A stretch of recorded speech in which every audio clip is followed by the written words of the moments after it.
আসসালামু আলাইকুম। আশা করি যে যেখানে আছেন সুস্থ আছেন। এমন জীবন তুমি করিও গঠন, মরণে হাসিবে তুমি, কাঁদিবে ভুবন।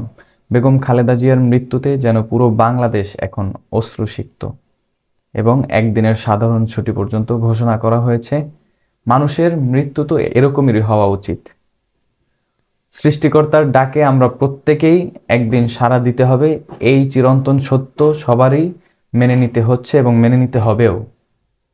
ঠিক তাই হয়েছে বেগম খালেদা জিয়ার সঙ্গে, এবং তার শোকে পুরো বাংলাদেশ এখন কাতর।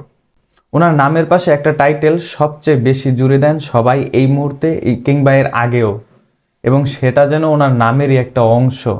ভারতীয় আগ্রাসনের বিরুদ্ধে সবসময় তিনি সোচ্চার এবং সুস্পষ্ট ছিলেন। তাদের আধিপত্যের বিরুদ্ধে সবসময় তিনি লড়াই করেছেন। তার নাম আপোষহীন বেগম জিয়া। বেগম খালেদা জিয়ার মৃত্যুতে যখন পুরো বাংলাদেশ অশ্রুসিক্ত, সেখানে বিপিএল এর খেলাটা স্থগিত রাখাই সবচেয়ে উল্লেখযোগ্য বিষয়টা ছিল, এবং বাংলাদেশ ক্রিকেট বোর্ড সেই জায়গাটা প্রকাশ করেছেন। বিপিএল এর 2টি ম্যাচ আপাতত স্থগিত, পরবর্তীতে একটা সময় এই 2টি ম্যাচ হবে। তবে বাংলাদেশ ক্রিকেট বোর্ড এই জায়গায় অপেশাদারিত্ব প্রমাণ করেছে, কেননা দর্শকরা যখন মাঠে চলে এসেছেন তারা তখন জানতেন না এই ম্যাচ 2টা স্থগিত করা হয়েছে এবং পরবর্তীতে হবে। বাংলাদেশ ক্রিকেট বোর্ডের প্রতি সবারই একটা অভিযোগ, অনিয়ম কিংবা অপেশাদারিত্বের যেই অভিযোগ সেটা অনেক আগে থেকেই। তবে এমন একটা সময় যখন সাবেক প্রধানমন্ত্রী আপোষহীন নেত্রী বেগম খালেদা জিয়ার বিদায়ের সময় 2টি ম্যাচ স্থগিত করা হয়েছে, তার যেই ইনফরমেশনটা সময় মতো দেওয়া উচিত ছিল বিসিবির পক্ষ থেকে, সেই ধরনের কোনো নোটিশ সময় উপযোগী সময় দেওয়া হয়নি। কেননা সকাল 6টার সময় যখন আমরা সেই নিউজটা পাই, অনেকে 6:30টার সময়ও পেয়েছেন, তখন এই সিদ্ধান্তটা তো তখনই নেওয়া উচিত ছিল, এবং তখনই বিসিবির পক্ষ থেকে প্রেস ব্রিফ দিয়ে এই বিষয়টার আপডেটটা দর্শকদের জন্য জানিয়ে দেওয়া উচিত ছিল।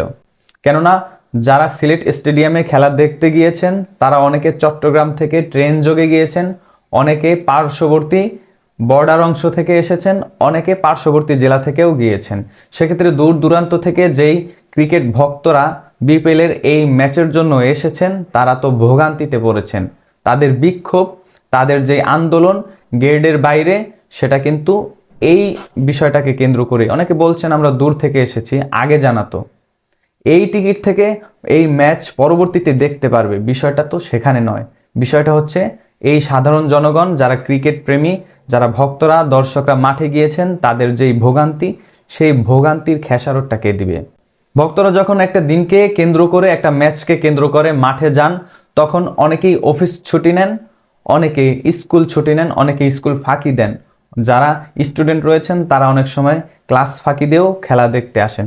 ভক্তরা, যারা বিক্ষোভকারী যেই সকল দর্শকরা রয়েছেন, তাদের মধ্য থেকে এরকমেরই কমেন্টস আসছিল যে অনেকে দূর দূরান্ত থেকে এসেছেন, কেউ অফিস ছুটি নিয়ে এসেছেন এবং কেউ ক্লাস ফাঁকি দিয়ে পর্যন্ত এসেছেন। যে সকল দর্শকরা অনেক দূর দূরান্ত থেকে এসেছেন কিংবা অনেকে অফিস ছুটি নিয়ে এসেছেন, বা যে সকল ছাত্র ভাইয়েরা ক্লাস ফাঁকি দিয়ে এসেছেন এই ম্যাচ দুটো দেখার জন্য, একটা দিন তো সবাই ম্যানেজ করে এসেছেন, একটা দিন ম্যানেজ করা যায়, এবং তারা এই একটা দিন খেলার জন্যই ম্যানেজ করে এসেছেন। হয়তোবা এই টিকিট দিয়ে পরবর্তীতে এই ম্যাচ দেখা যাবে, কিন্তু তাদের যেই ভোগান্তি এবং আর্থিক লস, সেই জায়গাটা পরিপূর্ণ করবে কি দিয়ে? অনেকে হয়তোবা এই ম্যাচ পরবর্তী দিনটা ম্যানেজ করে দেখতে পারবে না। তাদের ক্ষতিটা কিভাবে বাংলাদেশ ক্রিকেট বোর্ড পূরণ করবে? তারা যদি এই নিউজটা সকাল 7টায় কিংবা 8টায় দিত, কিংবা 10টায়ও দিত, পার্শ্ববর্তী জেলা থেকে যে সকল ক্রিকেট ভক্তরা এসেছেন তারা হয়তোবা নিউজটা আগে থেকেই জেনে আর মাঠে আসতেন না। ভিন্ন মতাদর্শী অনেকে হয়তোবা বলতে পারেন, মাত্র কয়েকদিন আগেই তো আমরা ঢাকার ম্যাচ চলাকালীন মাহবুব আলী জ্যাকি স্যারকে হারিয়েছি। সেখানে ঢাকার ম্যাচ পরবর্তী সময় তার জানাজা হয় এবং এরপরে দ্বিতীয় ম্যাচটিও শুরু হয়। সেখানে খালেদা জিয়ার মৃত্যুতে ম্যাচের আগে 1 মিনিট নীরবতা পালন করে হয়তোবা ম্যাচটা আয়োজন করা যেত। কিন্তু বেগম খালেদা জিয়া এমন একজন মানুষ, তিনি রাজনৈতিক অঙ্গনকে ছাপিয়ে প্রত্যেকটা মানুষের, বাংলাদেশের সাধারণ জনগণ, আপামর জনগণের হৃদয়ে তিনি জায়গা করে নিয়েছেন, এবং তার জন্য এই শোকের দিবসটা, এবং তার জন্য একটি ম্যাচ, তার জন্য একদিন সাধারণ ছুটি, এটা নিতান্তই নগণ্য। বাংলাদেশের ক্রীড়াঙ্গনে বেগম খালেদা জিয়ার অবদানটা মোটেও কম নয়, কেননা তার শাসনামলে আমরা তাকে বিভিন্ন ধরনের পদক্ষেপ, যেগুলো বাংলাদেশের ক্রিকেট কিংবা ফুটবলের উন্নতির দিকে নিয়ে যাওয়ার যেই প্রচেষ্টা, সেখানে তার পদক্ষেপগুলো বেশ ভূমিকা পালন করেছে। সেই বিষয়গুলো অনেকে বিভিন্ন সোশ্যাল মিডিয়ায় স্মরণ করছেন। বেগম খালেদা জিয়ার আত্মার মাগফিরাত কামনা করছি, আল্লাহ যেন তাকে জান্নাতুল ফেরদাউসের উচ্চ মাকাম দান করেন। এবং আপনার মূল্যবান মন্তব্য জানাবেন বিপিএল এর এই দুইটি ম্যাচ পরিত্যক্ত হওয়ায় বাংলাদেশ ক্রিকেট বোর্ড পেশাদারিত্বের যেই পরিচয়টি দিতে পারেনি, সেটা আপনি কিভাবে দেখছেন? কমেন্ট বক্সে আপনার মূল্যবান মন্তব্য জানাবেন।